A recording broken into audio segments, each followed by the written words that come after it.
Welcome to the MSDW podcast. I'm Jason Gumpert, editor at MS Dynamics World. On this episode, we are recapping Directions North America 2025 with three people who attended and also presented.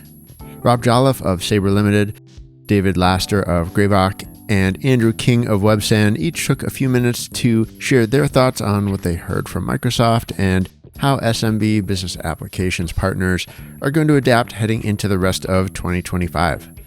Microsoft brought some important updates to the event, both in terms of product direction and channel strategy. My guests shared their views on what's new with agents, improvements to Power BI and other reporting capabilities, the challenge of GP to BC migrations, and Microsoft's support of partners. One thing that seemed to surprise partners a bit in a good way was the presence of Microsoft Corporate Vice President Brian Good at the first day's keynote address. Here's Rob Jolliffe's view of it.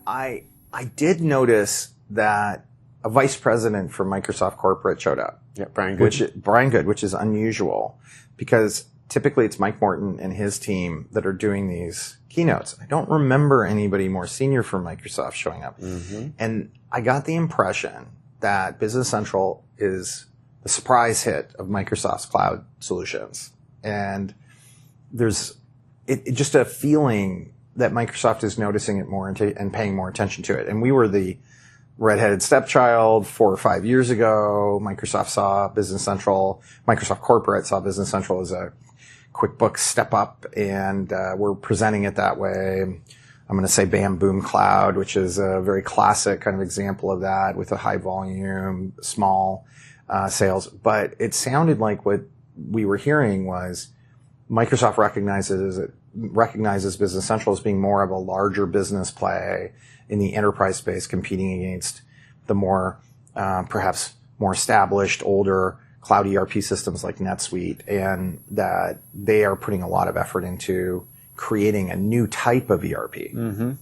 Andrew King added that he was encouraged that Microsoft is finally improving how they handle partner recognition related to Business Central. Well, yeah, I didn't, to be frank, when he was speaking, I didn't even realize how high up he was, to be honest. He's like 2 levels below Satya, I think. So having him come to the conference where we all know that BizApps from a total revenue perspective at Microsoft is, very, very small, right?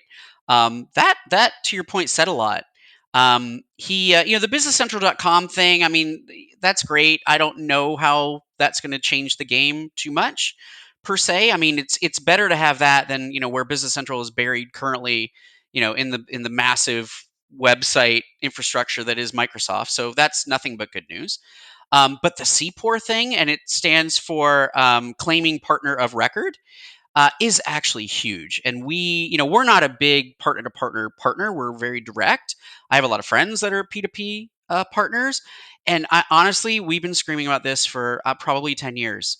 And Microsoft has been claiming, they want to unleash the power of the MSPs and their trusted relationship with their customers so that, BizApps partners can get in there and upsell and cross-sell. But they've done literally nothing to encourage that until last week. So I think that's just massive. Are we going to get the rebates and stuff from it? I don't think so. But having those P2P partners that depend entirely almost on the MSPs bringing them revenue or other partners bringing them those deals, for them to be able to get the revenue credit and get their partner certifications, et cetera, that's huge. And I was very pleased to see him announce that. Absolutely. Microsoft's other big product-focused talking point was agents, and specifically the sales order agent we covered earlier. It's now in public preview, and another agent, the payables agent, is in private preview. Here's David Laster explaining. I have seen some pretty impressive investment made for this specific wave. But even beyond this wave, there's some pretty cool stuff coming our way right now. But I think the key word, I think, so far of Directions for me, it's a new word, agentic. Oh, yeah. You hear the term agentic now a lot, right? Because they're using these new agents now to be a force multiplier on the technology layer that we have, as well as the opportunity for automation to take over for some of those more mundane human tasks that we really could build an automation for with a little bit of supervisory, role by humans. But it's interesting to see where this is going, I think, is my key takeaway so far. Watching these professionals show us as partners what it is how it works, how to position it, how to deploy it, right? There's a lot of components to this that are certainly exciting for somebody like myself or other partners that we want to get in the door. We want to show automation. We want to show modern technologies. And this is just, one more notch in the belt of how they can deliver this to customers. Rob also noted some agent features here. So, a quarter to process a accounts payable invoice and have the system auto read it and suggest go back and forth with the prospect. Kind of magically figures out what it is that invoice is for and preloads it, and your AP clerk can just approve it. If that really, what they showed was it taking seconds to do what would have maybe taken an AP clerk 5 minutes or 10 minutes to enter. If they can do that, that's going to be compelling to clients who are looking for those productivity gains.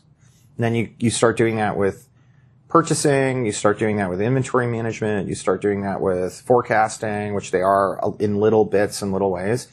That was the best example of a usable feature for AI that I've seen in an ERP system. And what Microsoft seemed to be suggesting was that there is a new class of ERP that's an AI-enabled ERP, that they are probably the best position because they are one of the players that are building an AI. But I think they're the only player building an AI that has an ERP. Andrew King saw the sales order agent a little differently and explained he believes customers may get more traction from Copilot capabilities around analysis views. The Directions Conference is always a lot of Kool-Aid drinking from the Microsoft side of things, but there are some golden nuggets in there. Number one, I think that the sales order processing agent, is nice. It's more in our mind kind of a marketing ploy, really, to sort of introduce the idea of agents. This day and age, most of our clients get their orders electronically, EDI, et cetera. So it's not, from a practical standpoint, not the best, but it does demonstrate the capabilities that are coming down the road. As you alluded to, I think in the fall, they're looking at an AP automation agent, which, to be honest, is tremendously exciting. We continue to get questions as to why that's not a native feature in the product. I think that the Power BI that they've invested in and continue to invest in is incredible. To be frank, we've actually stopped. I had to tell Jet, we've just stopped selling Jet. We've stopped selling content packs and things like that for Power BI as well, because honestly, everybody, at least in our end of the market, sort of, medium to smaller SMBs, they want to try something for free first. If it doesn't work out, then they'll invest. And so the Power BI reporting has resonated incredibly well with our customers. And they've done a lot of work on the Excel reports and things like that too, making them more board friendly and templatable. So yeah, there's, they've made a lot of inroads. I think the last 2 releases on reporting, especially, for sure. And then the only real AI thing that we've really gotten in front of customers that they've gotten excited about, at least in Business Central, is really around the analysis views and having Copilot there that you can kind of ask, English language questions about building pivot tables and stuff has really resonated quite well. But outside of that, not too much yet, but we're optimistic for sure. Rob also noted some important Power BI enhancements that he said he is looking forward to bringing to his clients and prospects. Almost every ERP 10 years ago had really poor reports. Mm-hmm. It was really common. The reports were never designed in a way that customers really liked. They always complained about them. As time has been going on, I think other ERPs are doing better with their analytical solutions, their BI. They're seeing where the customers are asking for it. But Microsoft was still using essentially the NAV reports from 10 years ago. They've just done a wholesale refresh of that. Tons of great Power BI dashboards for manufacturing that are what manufacturing companies want to see. And they're taking advantage of these Excel reports they can do now. And they're dumping manufacturing data into Excel that used to be very difficult to analyze, and now they're bringing it into Excel in pre-configured ways that are going to make it great to analyze that data. Costing is a really big one. So you have, as a manufacturing company, you want to understand how your costs are being allocated, which products are making you money, which products aren't making you money, be able to sort of dig into that. Mm-hmm. There were never good reports for that. You always had to go 5 places and pull the data in and try and create it yourself. Now there's this one Excel report that has about 7 or 8 tabs on it, and it's summarizing and then providing deep drill down capabilities to get into all those costs of your production orders or of your product manufacturing. That's absolutely fantastic. I will show that to every customer. in a sales call and show them this is how you can get that information out. And that's directly pulling out of Business Central. It's not using another click of a button out of Business Central. Yeah. It's just great. Microsoft also spent a considerable amount of time at the event emphasizing GP to BC migrations, a topic that most people expect to continue for years to come.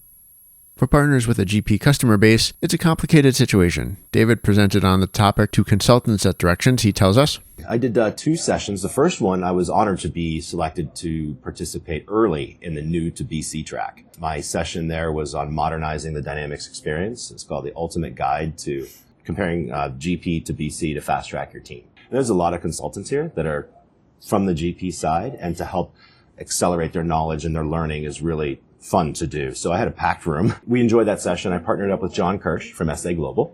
We've done a number of sessions together, but we worked pretty hard to prepare for this one because we hit 20 different topics of comparison between GP and Business Central. So it was a very full deck. It was a very full session, but truly enjoyed that one. Yeah, that really speaks to where this partner community is going, seeing a bunch of, like, you know, as you said, a lot of people here who are doing that journey still. I mean, you've done it. A lot of people have, but a lot haven't. Maybe that's what's so interesting about it. It's a long journey. It's going to probably be a journey that never ends for a lot of us. But, the more you tuck away in your brain, I think the more effective you can be as a consultant or as a partner, or even just somebody who is involved with the system. So. And Andrew King explained that the GP to BC pipeline will continue to face hurdles on the customer adoption side of things, more so than the technology. It's a complicated subject, right? So a couple things. One, they've tried to help partners out with a deployment offer, which is amazing, right? Just giving us kind of free money to do what a lot argue is something we're going to go do anyway, but at least takes a little bit of the sting out of the cost, because we know that the cost to migrate is significantly above the cost to license it. Now, conversely, then, they've provided us with Bridge to Cloud 2, which gives us 40% discount off the licenses for our lovely customers that want to migrate. But in doing so, that actually reduces substantially the amount we can get on the deployment offer. So that's a bit of a challenge in and of itself, and we've given that feedback to Microsoft as well. But the big issue with GP to BC is really the change management and training load required to get customers over that finish line. I could talk for hours about the war stories with, customers not even realizing that Business Central is a different application because, quote unquote, I thought this was Dynamics, right? And interestingly enough, we did a lot of analysis on our projects versus what I'll call, bringing customers over from a Sage or a QuickBooks or even a NetSuite. We make money all the time when they're coming from a third-party environment.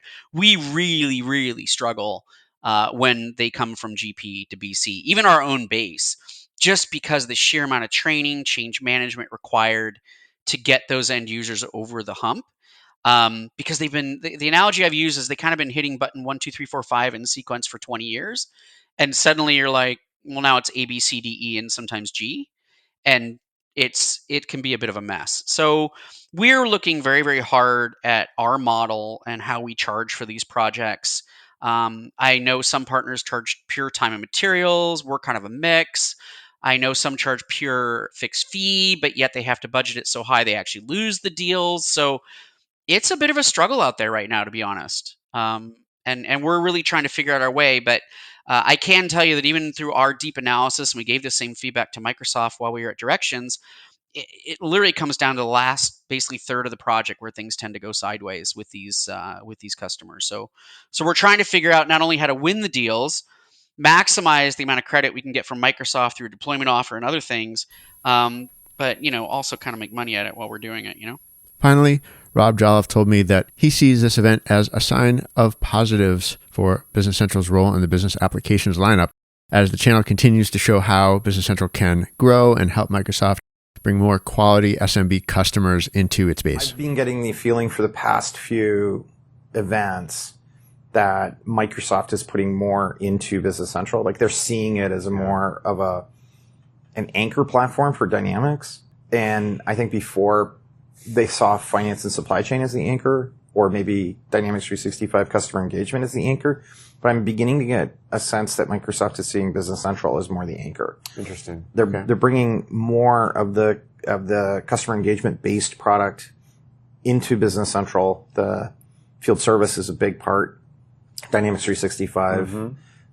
Field service is something that they are really trying to bring into Business Central. I don't know if they would have done that 5 years ago or 4 years ago.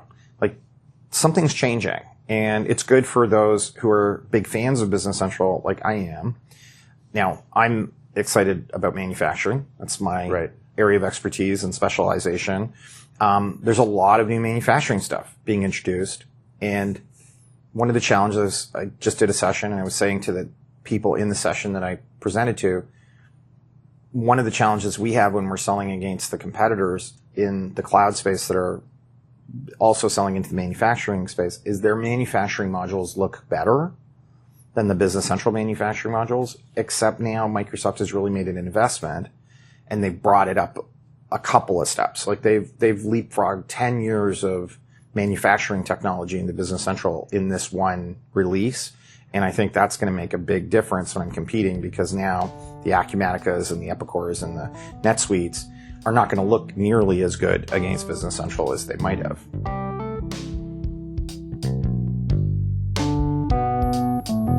And that's it for this episode. It was a bit of a different format for us. I hope you enjoyed it.